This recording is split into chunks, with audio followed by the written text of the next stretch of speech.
السلام علیکم فرینڈس۔ تو آج کی اس ویڈیو میں ہم وہ چیزیں پڑھیں گے جن سے نہ روزہ ٹوٹتا ہے اور نہ مکروہ ہوتا ہے۔ مکروہ کا مطلب ہوتا ہے جس سے روزے کا ثواب کم ہو جاتا ہے، اور روزہ نہ رکھنے کی اجازت مطلب کن کن صورتوں میں یا کون کون وہ لوگ ہیں جو روزہ رکھنے کی ان کو اجازت نہیں ہے۔ چلیے شروع کرتے ہیں۔ وہ چیزیں جن سے نہ روزہ ٹوٹتا ہے اور نہ مکروہ ہوتا ہے۔ نمبر 1، مسواک کرنا ہے نا، وضو میں مسواک کرنا، اس سے روزہ نہ ہی ٹوٹتا ہے نہ ہی مکروہ ہوتا ہے، اور اگر برش کریں گے تو اس سے مکروہ ہو جاتا ہے۔ اس کے بعد سر یا مونچھوں میں تیل لگانا، اس سے بھی روزہ نہیں ٹوٹتا نہ ہی مکروہ ہوتا۔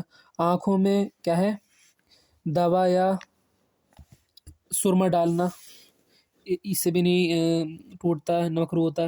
خوشبو سونگھنا، اور نمبر 5 کیا ہے، گرمی یا شدت پیاس کی وجہ سے غسل کرنا، گرمی کی وجہ سے غسل کرنا یا پیاس کی وجہ سے، اس سے بھی کیا ہے، مکروہ نہیں ہوتا۔ اور چھٹا کیا ہے، کسی قسم کا انجیکشن لگوانا، کسی قسم کا کیا ہے، انجیکشن لگوانا، اس سے بھی روزہ نہیں ٹوٹتا۔ حلق میں بلا اختیار دھواں یا گرد و غبار یا مکھی وغیرہ کا چلا جانا، یعنی بنا اختیار کے، یعنی ایسی مطلب آپ نے منہ کھلا ہوا تھا اور مکھی وغیرہ جو ہے چلی گئی یا گرد چلی گئی ہے نا، دھول وغیرہ، اس سے بھی نہیں ٹوٹتا۔ کان میں پانی بلا ارادہ چلا جانا ہے نا، کان میں پانی چلا جانا بارش کی وجہ سے یا ایسے ہی نہاتے وقت، غسل کرتے وقت، خود بخود قے آ جانا، ٹھیک ہے، قے مطلب پلٹی۔ سوتے ہوئے احتلام، غسل کی حاجت ہو جانا، سوتے سوتے احتلام ہو جانا، اس سے بھی نہیں ٹوٹتا، ٹھیک ہے۔ اگر خواب میں یا صحبت کرنے کی وجہ سے غسل کی ضرورت پیش آ گئی اور صبح صادق ہونے سے پہلے غسل نہ کیا اور اسی حالت میں روزہ کی نیت کر لی تو روزے میں کوئی خلل واقع نہ ہوگا، ٹھیک ہے۔ مطلب دیکھیے، اگر خواب میں یا صحبت کرنے کی وجہ سے کیا غسل کی ضرورت ہوگی، غسل واجب ہو گیا، تو صبح صادق ہونے سے پہلے، یعنی صبح صادق ہونے سے پہلے کیا غسل نہ کیا، اب نے نہ نہائے اور اسی حالت میں روزے کی نیت کر لی ہے نا، اسی حالت میں، تو روزے میں کوئی خلل واقع نہ ہوگا صبح صادق سے پہلے اگر آپ نے نیت کر لی اسی حالت میں، پھر اس کے بعد آپ نہا سکتے ہیں، غسل کر سکتے ہیں۔ اگر بیوی کو اپنے خاوند یا نوکر کو آقا کے غصے کا اندیشہ ہو تو کھانے میں نمک چکھ کر تھوک دینا مکروہ نہیں ہے، ٹھیک ہے۔ مطلب جیسے اگر آقا کا جو کوئی غلام ہے، اس کا روزہ ہے، اور کوئی اپنے خاوند یا نوکر کو آقا کے غصے کا اندیشہ ہو تو، مطلب کسی نوکر کو اپنے جو مالک ہے اس کا اندیشہ ہو تو کھانے میں کیا ہے، نمک چکھ کر اس کو تھوک دینا کیا ہے، مکروہ نہیں ہے۔ اگر تھوک دے گا تو مکروہ نہیں ہے، اگر بلا ضرورت اس کو چکھ رہا ہے نا، تو وہ مکروہ ہے، اس سے روزے کا ثواب جو ہے کم ہو جاتا ہے۔ اگر حلق کے نیچے چلی گیا اس کا مزہ، ٹھیک ہے، تو اس سے کیا ہے، روزہ مکروہ ہو جائے گا اور کچھ صورت میں ٹوٹ جائے گا، ٹھیک ہے۔ اگر چنے کے برابر اگر اس کو سٹک لیا۔ اس کے بعد روزہ نہ رکھنے کی اجازت، اگر بیماری کی وجہ سے روزہ رکھنے کی طاقت نہ ہو یا مرض کے بڑھ جانے کا شدید خطرہ ہو تو روزہ نہ رکھنا جائز ہے، بعد میں اس کی قضا لازم ہے، اس کی قضا کر سکتے ہیں، لیکن اگر مرض بڑھ رہا ہو روزہ رکھنے سے یا بیماری کی وجہ سے روزہ رکھنے کی طاقت نہیں ہے، یعنی بیمار ہو جائے گا روزہ رکھنے سے، ٹھیک ہے، چل نہیں پھر سکتا، تو ان صورتوں میں روزے کی قضا کرنا کیا ہے، لازم ہے، اور روزہ نہ رکھنا اس وقت جائز نہیں ہے۔ اس کے بعد اگر عورت حمل سے ہے اور روزہ رکھنے میں بچے کو یا اپنی جان کو نقصان پہنچنے کا اندیشہ ہو تو روزہ نہ رکھے، بعد میں قضا کر لے۔ اگر حمل ہے، پریگننٹ وغیرہ ہے عورت، تو اس حالت میں بچے کو اپنی جان کو نقصان پہنچنے کا اندیشہ اگر نہیں کھائے گی تو نقصان پہنچ سکتا ہے بچے کی جان کو یا خود کی جان کو، تو روزہ نہ رکھے، قضا کر لے اس کی بعد میں۔ نمبر 3 کیا ہے، جو عورت اپنے یا کسی غیر کے بچے کو دودھ پلاتی ہے اور روزے سے دودھ کم ہو جاتا ہے اور بچے کو تکلیف پہنچتی ہے تو روزہ نہ رکھے۔ اپنے بچے پلاتی ہے کسی دوسرے بغیر کے بچے کو، اور روزہ رکھنے سے کیا ہوتا ہے، اس میں کمی ہو جاتی ہے، تو روزہ نہ رکھے، بعد میں قضا کر لے۔ شرعی مسافر جو کم از کم جو ہے 48 میل تقریباً، یعنی 77 کلومیٹر، یعنی 70 کلومیٹر جو ہے، 77 کلومیٹر جو ہے اس میں سفر کیا ہوگا تو وہ کیا مسافر کہلاتا ہے۔ اس کی نیت کر کے گھر سے نکلا ہو تب اس پہ کیا ہے، روزہ رکھنا کیا ہے، مطلب جائز نہیں ہے اگر جو مسافر ہو۔ اس کے لیے اجازت ہے کہ روزہ نہ رکھے، لیکن اگر سفر میں کوئی تکلیف یا دقت نہ ہو تو افضل یہ ہے کہ روزہ رکھ لے، اور اگر خود کو یا ساتھیوں کو تکلیف ہو تو پھر روزہ نہ رکھنا افضل ہے۔ مطلب اگر جو ساتھی ہیں انہیں تکلیف ہوتی ہے نا، کہ کہاں سے لے کر آئیں گے سفر میں کھانا وغیرہ، ہے نا، یا پھر کسی کو تکلیف ہو رہی ہے سفر وغیرہ میں جو ساتھی ہیں، تو اس وجہ سے کیا ہے روزہ نہ رکھنا کیا ہے افضل ہے نا۔ اگر روزے کی حالت میں سفر شروع کیا تو اب روزہ کا پورا کرنا کیا ضروری ہے۔ مان لیجئے صبح صادق روزہ رکھ کر آپ نے سفر میں نکل گئے، اور پھر آپ کیا ہے اس کو پورا کرنا ضروری ہے، آپ توڑ نہیں سکتے روزے کو۔ اگر کچھ کھانے پینے کے بعد یعنی سفر میں تھا، بغیر روزے کے تھا، افطار سے پہلے کسی بھی وقت گھر پہنچ گیا تو اب چاہیے کہ افطار تک کھانا پینے سے احتراز کرے۔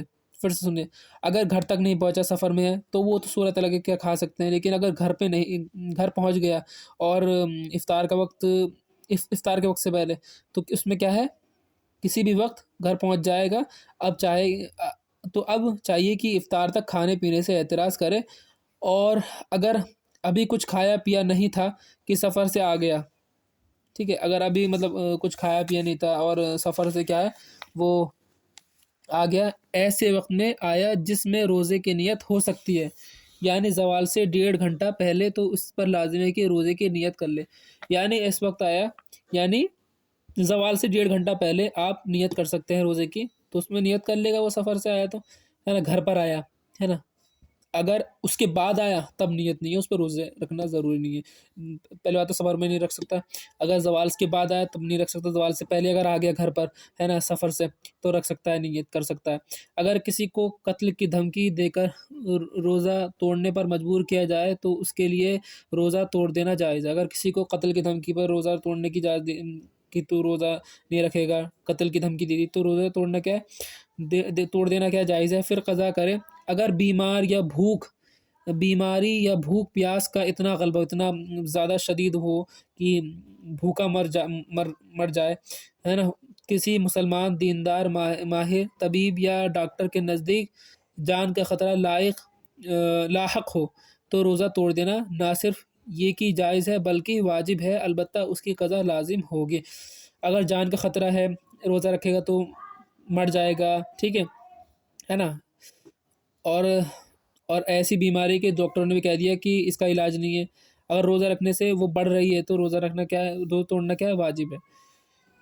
اس کے بعد کیا ہے، عورت کے لیے ایام حیض کے مہینے ہوتے ہیں، اور بچے کی پیدائش کے بعد جو خون یا نفاس جس کو ہم کہتے ہیں آتا ہے، اس کے دوران روزہ رکھنا جائز نہیں۔ ان دنوں میں روزہ نہ رکھے، بعد میں قضا کرے، ان کے قضا کر لے، روزہ نہ رکھے۔ بیمار، مسافر اور حیض و نفاس والی عورت کے لیے رمضان میں روزے نہ رکھنا اور کھانا پینا جائز ہے۔ رمضان میں روزے نہ رکھنا اور کھانا پینا جائز ہے۔ حیض و نفاس اور مسافر اور بیمار کو رمضان میں کھانا پینا کیا ہے جائز ہے، ان لوگوں کو صرف، اور کو نہیں۔ لیکن رمضان مبارک کے احترام کی وجہ سے ان کے لیے لازم ہے کہ سب کے سامنے کھانے پینے سے احتراز کریں، بچیں، سب کے سامنے نہ کھائیں، چھپ کر کھا لیں، ٹھیک ہے۔ لیکن رمضان کے جو مہینہ ہے نا، اس میں کھانا پینا کیا ہے ان لوگوں کے لیے جائز ہے، اور لوگوں کے لیے نہیں۔ کن کے لیے؟ بیمار کے لیے، مسافر کے لیے، حیض و نفاس والے عورت کے لیے، ٹھیک ہے۔ اب روزے کی قضا کیا ہے؟ نمبر 1، کسی عذر سے روزہ قضا ہو گیا، ہے نا، روزے کی قضا ہو گیا، تو جب عذر جاتا رہے، جب وہ پریشانی جاتی رہے جس کی وجہ سے روزہ چھوڑ دیا تھا، تو جلدی قضا کر لینا چاہیے۔ زندگی کچھ بھروسہ نہیں ہے، کیا معلوم کس وقت موت آ جائے۔ قضا روزوں میں اختیار ہے کہ متواتر رکھے یا ایک ایک کر کے رکھے۔ مان لیجیے آپ نے جان بوجھ کر روزہ توڑ دیا، یعنی روزہ توڑ دیا، تو اس کی قضا کرنا کیا ہے، آپ کو 60 دن لگاتار متواتر آپ کو جو ہے روزے رکھنے پڑیں گے۔ اگر اتنی ہمت نہیں ہے تو 60 دن تک، ہے نا، 60 مساکین کو جو ہے آپ کو دونوں وقت کیا کھانا کھلانا ہے۔ 60 دن تک ایک مسکین کھلا دیں یا 60 مسکینوں کو 2 وقت کھانا کھلا دیں۔ اگر مسافر سفر سے لوٹنے کے بعد یا مریض تندرست ہو جانے کے بعد اپنی موت تک اتنا وقت نہ پائے کہ جس میں قضا شدہ روزے ادا کر سکے تو اس کے ذمے قضا لازم نہیں ہے نا۔ یہ سنیے، یہ اگر مسافر سفر سے لوٹنے کے بعد یا مریض تندرست ہونے کے بعد اپنی موت تک اتنا وقت نہ پائے، یعنی ایک دم سے موت آ جائے، اتنا وقت نہ پائے کہ موت کے بیچ میں، تو اس میں کیا ہے، اس کی قضا کیا لازم ہوگی، ہے نا. یہاں دیکھیے سفر سے لوٹنے بیماری تندرست ہونے کے بعد جتنے دن ملے اگر دن ملتے ہیں تو قضا کیا ہے لازم ہوگی، اگر دن نہیں ملتے ہیں تو قضا لازم نہیں. اگر کسی نے فوت شدہ روزے قضا کرنے کا وقت پایا، ہے نا، اگر کسی نے فوت شدہ روزے قضا کرنے کا وقت پایا جس میں روزے فوت ہو گئے لیکن ابھی تک قضا نہیں کیے تھے کہ موت کا وقت آ گیا تو وصیت کرنا ضروری ہے. ٹھیک ہے، اگر اس کا وجہ سے وقت آ گیا روزے قضا کرنے کا اور موت قریب آ گئی تو وصیت کر دے کہ میرے روزے رکھ لینا. اگر وصیت کیے بغیر مر گیا تو مناسب ہے کہ اس کی وراثہ ہر روزے کے بدلے میں 1 کلو یہ کیا ہے 633 گرام گندم یعنی گیہوں یا 3 کلو 266 گرام جو یا ان کی قیمت جو ہے، اگر روزے نہ رکھا ہے وصیت بھی نہیں کی تو اتنے گیہوں 266 یا 233 گرام گیہوں یا 3 کلو گرام، ہے نا، 266 گرام جو یا ان کی قیمت غریبوں پر صدقہ کر دے، ہے نا، جو بھی وارث ہے. اگر وہ مرنے والا مال چھوڑ کر مرا اور روزے کی وصیت کر گیا تو فدیہ ادا کرنا واجب ہے. ٹھیک ہے، تو اس کا کیا ہے فدیہ کرنا واجب ہے جان کا وہ. اس کے بعد کیا ہے سحری. اب سحری کیا ہے، افطار کیا ہے، اس کے بارے میں تھوڑا بتا دوں آپ کو. اس کا تراویح کا تو میں اگلی ویڈیو میں بتاؤں گا آپ کو. سحری کیا ہے، روزے دار کو آخر رات میں صبح صادق سے پہلے سحری کھانا مسنون ہے. صبح صادق سے پہلے یہ ٹائم دیکھ لے کریں، مسجد وغیرہ میں لگا ہوتا ہے. صبح صادق سے پہلے سحری کھانا کیا ہے مسنون ہے اور باعث برکت ہے اور ثواب ہے. آدھی رات کے بعد جس وقت بھی کھائے سحری کی سنت ادا ہو جائے گی آدھی رات میں، ہے نا. مگر آخر رات میں کھانا کیا افضل ہے، آدھی رات میں بھی کھا سکتے ہیں لیکن آخر رات میں کیا ہے کھانا افضل ہے. اگر مؤذن نے صبح صادق سے پہلے اذان دے دی تو سحری کھانا منع نہیں. اگر صبح صادق سے پہلے اس نے اذان دے دی تو سحری کھانا کیا منع نہیں ہے. ٹھیک ہے، اور اذان کے بعد بھی آپ کھا سکتے ہیں اگر صبح صادق سے پہلے دی اور صبح صادق تک سحری کھانا جائز ہے. صبح صادق تک اگر اس سے پہلے اذان دی تو منع نہیں ہے، سحری کھا سکتے ہیں اگر مؤذن سے غلطی سے دے دی. سحری سے فارغ ہو کر دل میں روزے کی نیت کر لینا کافی ہے. دل میں روزے کی نیت کر لینا، اگر زبان سے الفاظ کہتے تو بہتر ہے. کیا الفاظ کہتے ہیں ہم؟ بصومی غدن نویت من شہری رمضان، بصومی غدن نویت من شہری رمضان، میں آئندہ کل رمضان شریف کے روزے کی نیت کرتا ہوں. پھر سے سنیے، بصومی غدن نویت من شہری رمضان، بصومی غدن نویت من شہری رمضان. اب افطار کے بارے میں آپ کو بتاتا ہوں. افطار کے غروب ہو جانے کے بعد افطار میں دیر کرنا مکروہ ہے. مان لیجئے سورج ڈوب چکا ہے، اس کے بعد افطار میں دیر کر رہے ہیں، ٹھیک ہے، تو کیا مکروہ سے ثواب کم ہو جاتا ہے افطار روزے کا. ہاں، جب فضا ابر آلود ہو تو 4 منٹ انتظار کر لینا بہتر ہے. مان لیجیے بادل ہیں آسمان میں، لگ رہا ہے کہ مطلب اندھیرا ہو گیا، سورج ڈوب گیا، تو اس میں آپ 4 منٹ انتظار کر لیں. لیکن اگر بادل نہیں ہے، بس سورج ڈوب گیا ہے، کھلا آسمان ہے، اس میں دیر کرنا کیا مکروہ ہے. اسی طریقے سے ویسے 3 منٹ کی احتیاط بہرحال کرنی چاہیے، 3 منٹ کی، کم سے کم 3 منٹ رکنا چاہیے، ہے نا. کھجور اور خرما سے کیا ہے روزہ افطار کرنا کیا افضل، کھجور وغیرہ سے جو ہے روزہ جو ہے افطار کرنا کیا افضل ہے.